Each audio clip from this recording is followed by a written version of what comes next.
Do you ever feel like people just don't get you? At home, at work, or even among friends? Maybe conversations feel shallow, or misunderstandings pile up, leaving you frustrated or alone. What if the missing piece is empathy? Imagine what your life would look like if more people truly understood you, and if you, in turn, could step inside someone else's world. This isn't just a feel-good idea. It's an essential skill that can change the way you connect with everyone around you. Empathy is the ability to understand and share the feelings of another person. It's about more than just kindness or politeness. It's the emotional glue that holds relationships together, builds trust, and creates a sense of belonging. And the best part? Empathy isn't something you're either born with or not. It's a skill you can learn, practice, and master. Let's start with why empathy is so powerful, both in our personal lives and at work. In relationships, empathy is the foundation of trust. When someone feels heard and understood, walls come down and genuine connection flourishes. Think of a time when you were struggling and someone really listened, not to fix you, but just to be there. That moment likely made you feel safe, valued, and close to that person. At work, empathy is just as important. It's the secret behind great teamwork and strong leadership. When colleagues empathize with each other, collaboration improves. Misunderstandings decrease. Leaders who demonstrate empathy build loyalty and inspire people to do their best work. In fact, research shows that empathetic workplaces see higher productivity, better morale, and less burnout. So, how do you actually build empathy? Let's break it down into 5 actionable steps you can start using today. First, listen actively. This means truly tuning in to what the other person is saying, instead of just waiting for your turn to speak. Active listening is about focusing all your attention on the speaker, watching their body language, catching their tone of voice, and noticing what's not being said. When you listen this way, people feel seen and heard, and they're much more likely to open up. Second, ask open-ended questions. Instead of questions that can be answered with a simple yes or no, try asking things like, "How did that make you feel?" Or, "What was that experience like for you?" Open-ended questions invite people to share more about their inner world. You'll learn things you never would have guessed, and the conversation becomes richer and more meaningful. Third, practice putting yourself in their shoes. This one can be challenging, especially when the other person's feelings or perspective are very different from your own. But empathy means stretching beyond your own experience and imagining what it's like to be them. Ask yourself, if I were in their situation, with their background and feelings, how might I feel? What might I need?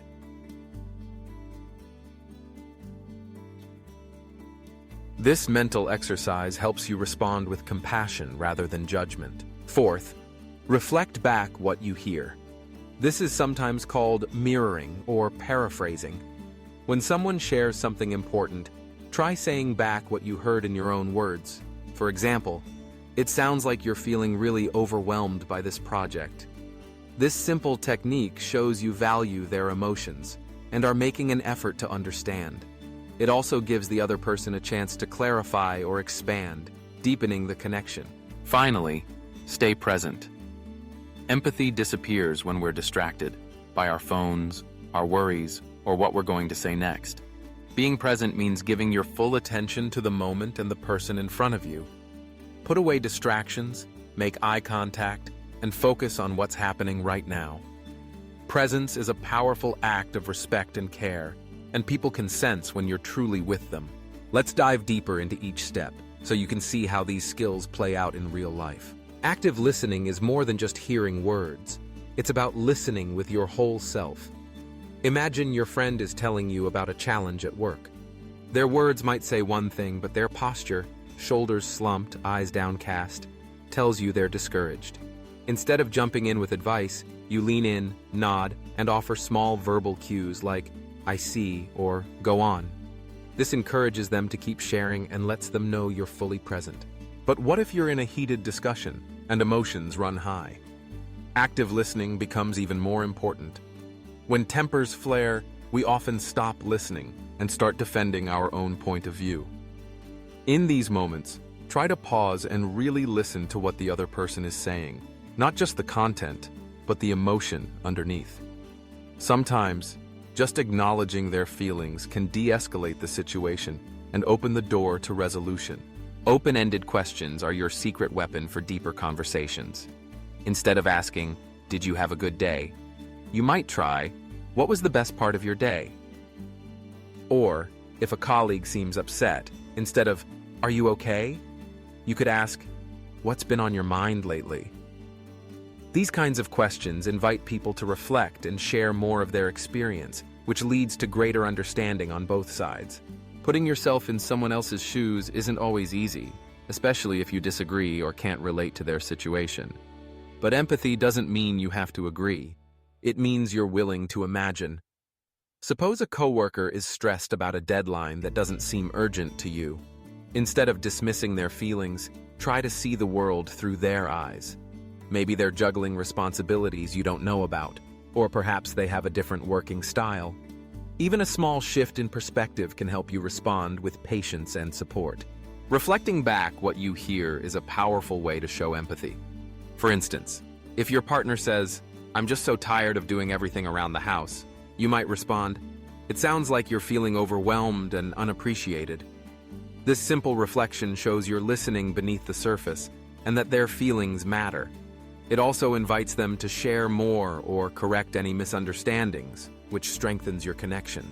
Staying present is perhaps the hardest step in our distracted world. We're constantly pulled in 1,000 directions. Work emails, notifications, our own thoughts racing. But empathy requires us to slow down and be fully with the person in front of us. That means putting away your phone, closing your laptop, and really focusing. Notice their facial expressions, the pauses in their speech, the emotions flickering across their face. Your presence tells them, "You matter to me. I care about what you're feeling." These 5 steps, active listening, asking open-ended questions, putting yourself in their shoes, reflecting back, and staying present, are simple but transformative. They're not just techniques but habits of mind and heart that, with practice, become second nature. Let's explore some practical ways to build empathy in everyday life. Start at home. The people closest to us are often the easiest to take for granted. Make it a habit to check in with your partner, kids, or roommates, not just about chores or logistics, but about how they're feeling. Ask open-ended questions like, "What was the highlight of your week?" Or, "Is there anything you wish I understood better?" Listen actively, reflect back what you hear, and let them know their feelings are valid. At work, empathy can transform the way teams function. If you're a leader, set the tone by modeling empathetic behavior. When someone brings you a problem, resist the urge to jump straight to solutions.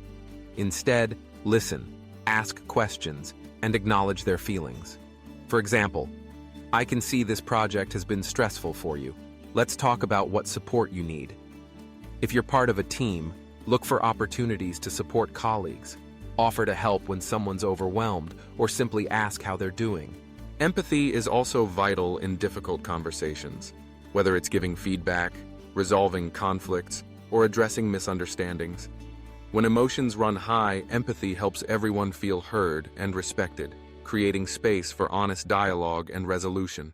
Start by acknowledging the other person's feelings, even if you disagree with their perspective. "I can see this issue is really important to you, and I want to understand your point of view." This simple statement can lower defenses and pave the way for constructive conversation. Building empathy isn't just about others, it's also about self-awareness.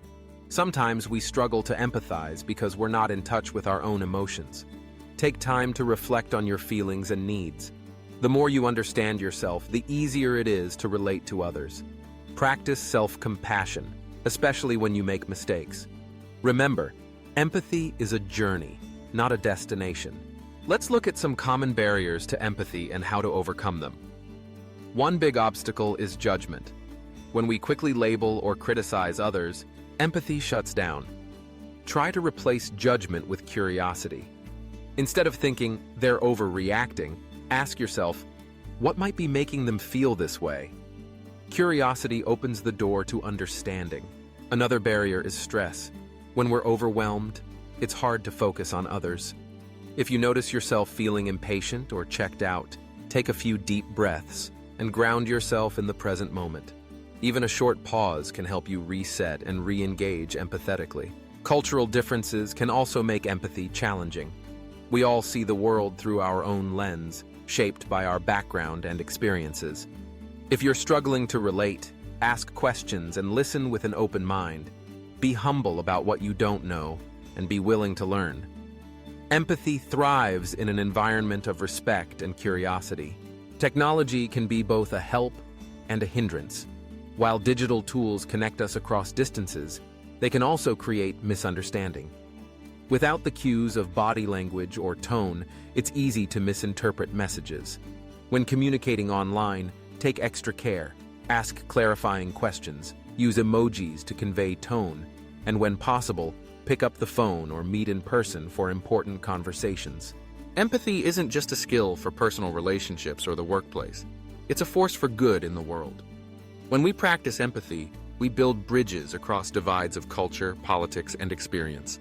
We become better neighbors, citizens, and leaders. Empathy helps us see the humanity in everyone, even those we disagree with. Imagine what your life could look like if you made empathy a daily practice. Picture your relationships deepening as trust grows and misunderstandings fade. Visualize your workplace becoming more collaborative, creative, and supportive. See yourself navigating challenges with patience and kindness, both toward yourself and others. Empathy is not about being perfect or always getting it right. It's about showing up, being curious, and making an effort to understand. It's about listening more than you speak, asking questions, and staying present. It's about recognizing that everyone, your partner, your boss, your friend, the stranger on the street, has an inner world as rich and complex as your own. So, start practicing these steps today. Listen actively, ask open-ended questions, put yourself in their shoes, reflect back what you hear, and stay present. Every small act of empathy is a step toward stronger relationships, better teamwork, and a more connected world. Thank you for joining me on this journey to build empathy, in your relationships, at work, and beyond. Remember, empathy is not just a skill, it's a bridge to true connection. With practice, patience, and an open heart, you can transform the way you understand and relate to everyone around you.